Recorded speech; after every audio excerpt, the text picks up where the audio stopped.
观众朋友们，大家好，欢迎收看爱健康频道。本期节目的内容是5个症状是恶性淋巴瘤，警报全中的人可就危险了。淋巴瘤是大家都非常恐惧的一件事情。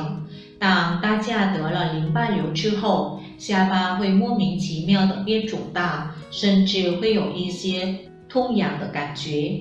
淋巴结的形状从黄豆大小变成了红枣一样大小，再慢慢的变大，从远看上去就像是得了大脖子病。淋巴瘤是淋巴结发生了病变，变成了癌症。淋巴结病变以后大小中的，并且各自独自存在。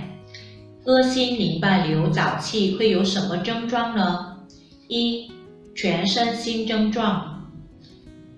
恶性淋巴瘤患者会出现发热以及皮肤上出疹子，并且忽然之间暴瘦的现象，体温上升得不到控制，以及体重一直在下降，大汗淋漓。这种状况持续出现的话，就说明着淋巴瘤正在恶化中，持续发热、多汗、体重下降等各种症状的存在，可能预示着疾病的进展。同时，跟随着恶性淋巴瘤出现的症状还有黄疸，这有的严重的人会出现贫血的现象，经常发低烧。2、脖子变大。淋巴瘤主要是没有疼痛的，早期的现象就是脖子和颈子这一块地方变大，连在一起，让人觉得这个人没有脖子，并且头非常的大。淋巴瘤的出现会破坏身体的抵抗能力以及防御机制，全身会出现一些其他的现象，比如说持续发烧、低热、感觉四肢无力，并且头晕脑胀。同时，淋巴瘤也会使核结近视并出现，这个病是没有定期发作，会偶尔发烧，偶尔不发烧。3、身体发痒。